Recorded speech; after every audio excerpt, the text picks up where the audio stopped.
Welcome back. That was Adhan al-Isha, or the call for al-Isha prayer. Back here in the daily debate with Dr. Mohamed Azzam, the technology and development expert. And Dr. Azzam, before the call for the prayer, I was asking you about the challenges, the huge challenges that Egypt faces locally, regionally, and globally. So how difficult is it going to be? I mean, how much more effort do we need to spend to achieve a lot, to continue to achieve in such initiatives like Decent Life, Haya Karima, presidential initiative, and at the same time move on with the economic reform program that should bear fruit in the long term? Thank you again for this question. Actually, challenges are always there, and they will never end. So challenges is facing the whole world, actually, and that's why we need to work differently in the format of building economic resilience. Crisis mode? Actually, this is the role again of technology to overcome the crises and actually build more resilient, more competitive economy, because you need to embed technology in industries, you need to embed technologies in your trade system, you need to cluster small and medium enterprises and connect them with larger clusters. With larger value chain. So you need to have a different approach, and I've seen this in part of Haya Karima is IBDA, or START initiative. They are focusing on the manufacturing sector and the small ventures, helping them to boost their productivity. And to boost their productivity, now you can find so many financial and non-financial incentives for small and medium enterprises. So it will always be the challenge is your ability to produce a quality product, because quality product is becoming the name of the game, actually. Everyone in the world is looking for quality products, and definitely the Egyptian market by itself is huge. And the regional market, and even the market that is considered the larger market for Egypt is actually exceeding 2 billion users, that including the free trade agreement with so many African continent countries in the African continent, with the Middle East countries, and with EU, and so the market is there. So your challenge now is to produce quality product for that matching the international taste, because you'll find a way to export your product and services, and exporting, of course, this would lead to have better GDP and better GDP per capita, so this will increase the quality of life. So that's why now we have a reformat within the cabinet itself.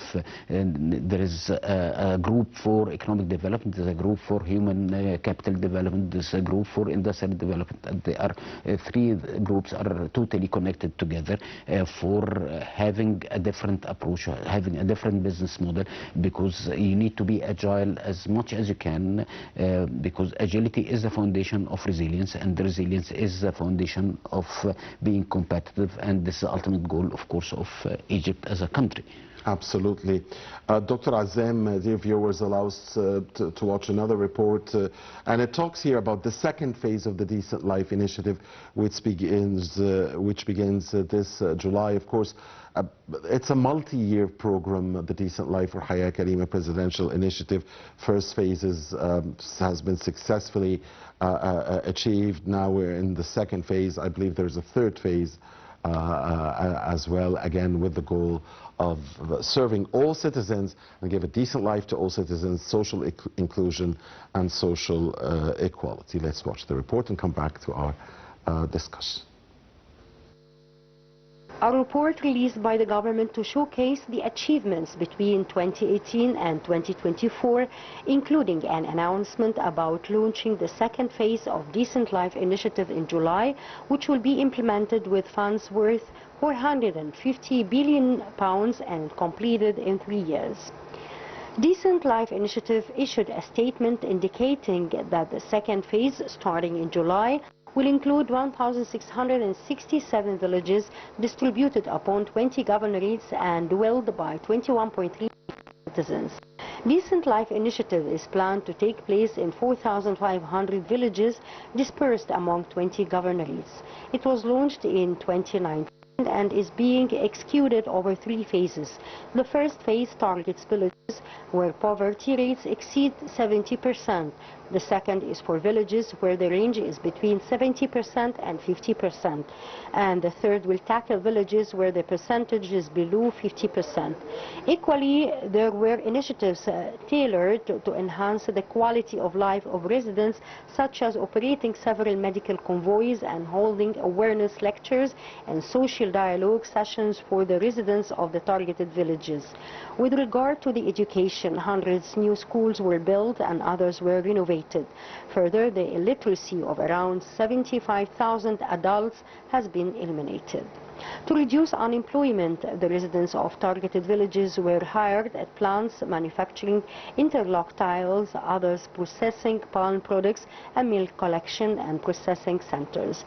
Also, workshops were held to teach mainly women hand weaving on looms, sewing, hand weaving of carpets and rugs, as well as wood carving. On the front of economic empowerment, Decent Life Foundation and civil society joined forces to fund more than 1,200 enterprises with a total of around £45 million. The foundation also signed a cooperation protocol with a prominent charity organization to pay the debts of more than 2,000 and empower them socially and economically. Worth noting, the 11 governorates that are common between the first and second phases are Upper Egypt's Giza, Fayoum, Beni Suef, Menia, Asyut, Sohab, Qina, Luqsor and Aswan, as well as Deltas, El Bihira and Munifaya. The 9 that were added to the initiative are الدقهلية, الغربية, الشرقية, كفر الشيخ, القليوبية, دمياطة, إسماعيلية, New Valley and مطروح.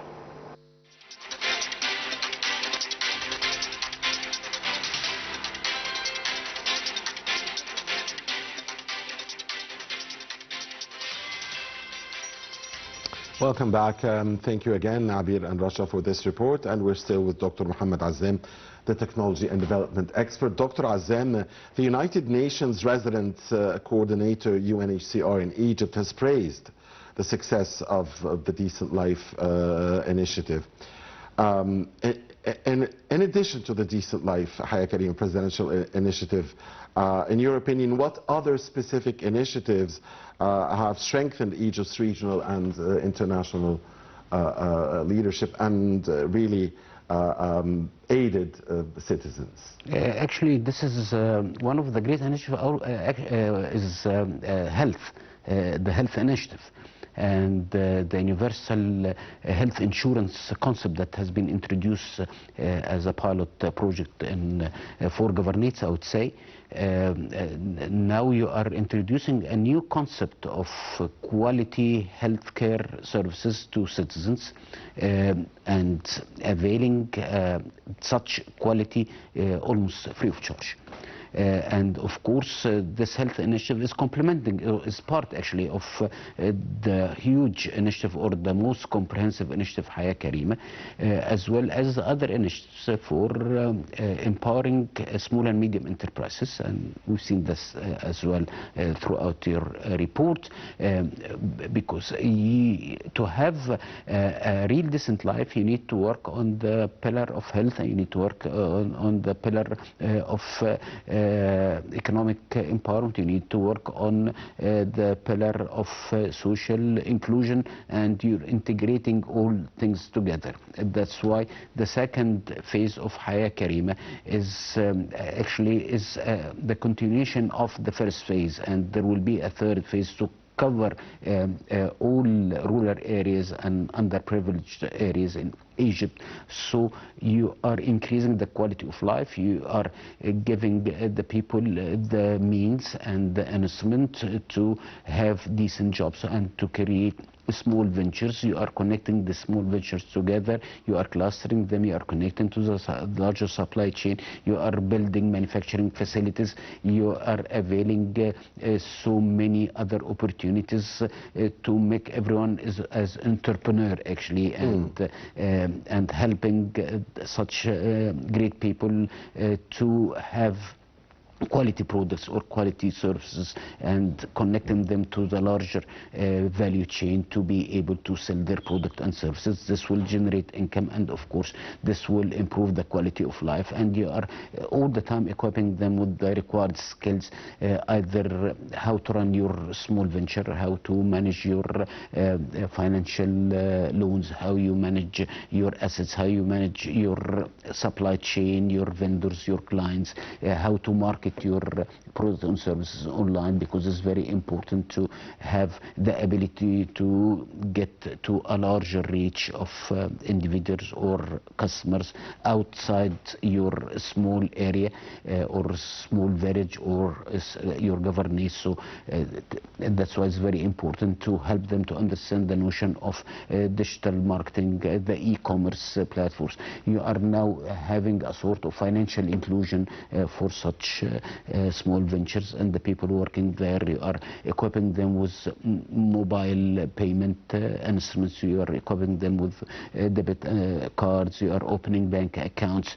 So actually it's very inclusive, and the beauty here is you are not leaving only not anyone behind actually, but also you are making a sort of leverage of the skills, have a sort of leveraging the capacity of the people over there in rural areas, make them able to be productive rather than having a very primitive way of doing things, or having very primitive way of living standards actually. You are working on leveraging or increasing and actually making a sort of evolution to the quality of life in such areas. If you've seen such areas before the initiative and after the initiative, you can find totally different things with the quality of housing, the quality of water, the quality of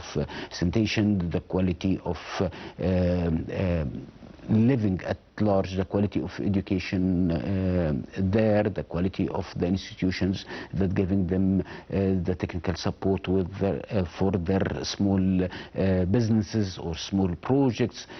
So it will take time actually to leverage the whole country. That's why the political leadership is very keen to continue such initiative in spite of all challenges, because this is actually the project of the century here in Egypt, and of course this was quite needed, because you cannot have I would say the development, the required development or the desired development on the macro level without having a better way to do things on the micro level and increasing the productivity and the quality of production on the micro level, because you wouldn't be able to achieve the overall desired development on the macro level without having such focus on the micro level. And this is totally handled by such great initiative, Haya Karima, and we've seen so many great young ladies and men working as volunteers in such initiative with all passion, and they are quite keen to help the individuals and citizens in such areas to get their services, to upgrade their skills, to have a sort of mentorship for them and guide them to how to do things, how to increase their productivity, how to build a whole ecosystem that totally new to Egypt, and for this actually the cornerstone of having resilient then competitive society and economy. Yes, Dr. Azzam, surely technology has a big role to play in such and other initiatives. So what are the technological innovations that are being used or should and will be used to support such programs such as Haya Karima and others? For example, the health initiative, actually you are using technology for remote diagnosis. You are using technology for early detection of diseases. Even you are using artificial intelligence for screening.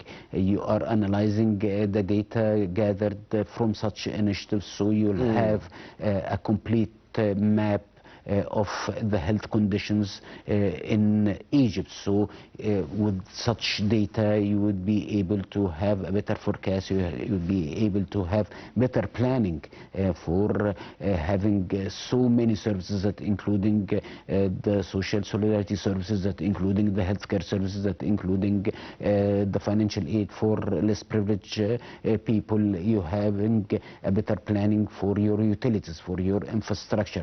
You'll have a better planning for areas that needs more focus and more attention with specific areas, because actually you need to tailor programs totally different from one governorate to another, depending on the nature of the governorate, depending on the local competitive edge, the natural competitive edge. So technology will play such a role as a tool for decision makers, for policy makers, to have a better planning, to have the bigger picture in mind, to test their programs and initiatives before implementing such initiatives. And of course they are acquiring people with the accessibility to technology, so even a very small venture within in a village in Upper Egypt would be able to sell its products and services to the outside world by having a very simple web page and having a very simple way of promoting such products and services. Actually, this is the only way to help small and medium enterprises to grow and to cluster them, not only physically but also virtually, because you don't need actually to cluster them physically now. Today technology also would play a great role in the optimization of the whole value chain of the supply chain. So this would be reflected on better pricing. It would be reflected on minimizing the waste of transportation, minimizing the impact of CO emission, have a better optimization for routes. So this will make things, merchants and fresh produce, more available at a lower cost in a better way. And of course this means more opportunities for everyone. Dr. Azzam, the Decent Life presidential initiative, Haya Karima, had and has a reach outside of Egypt.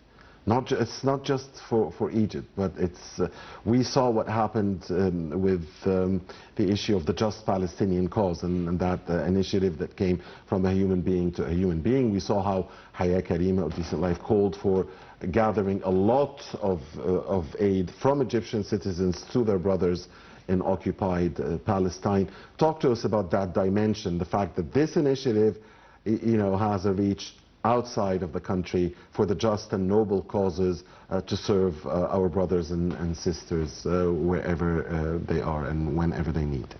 Because actually, first of all, this is our duty towards our brothers in Palestine, and due to the accumulative expertise gained through the initiative, actually, the foundation now is able to provide such things or such aid, such support to our brothers and sisters over there, because they have the know-how, they have the expertise, and they work on a mega scale.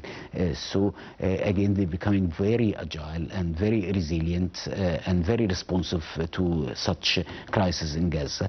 And thanks to, again, to the initiative itself, because it gave them the opportunity and the way and the mechanism to build such expertise, to implement such programs on the ground. So it it became very easy to replicate such efforts in Gaza, and becoming one of the tools by Egyptian community to provide such support and to provide such aid to our people over there in Gaza. Of course, things would have been much better if not for the occupation's stubbornness and the occupation's attempts to deprive the Palestinians from their basic human needs, because Israel is the one responsible for the fact that many of the aid does not trickle into those who need it, into occupied Palestine. The occupying force, Israel,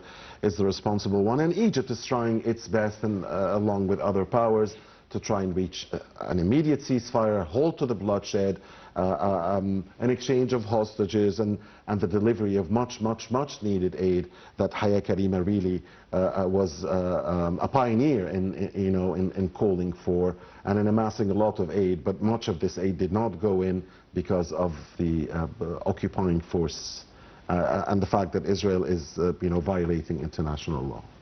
Definitely, and this is the role of Egypt forever, actually. Egypt is the backbone in the region, and of course is always there for supporting anyone can or have a problem or have a disaster, because this is our fate and our destiny. This is Egypt. This is Egypt. Egypt is it's a great state. Egypt is has roots, very deep roots in the ground, and this is the glory of Egypt, and this is how Egypt is great always and forever during the history of mankind. Indeed.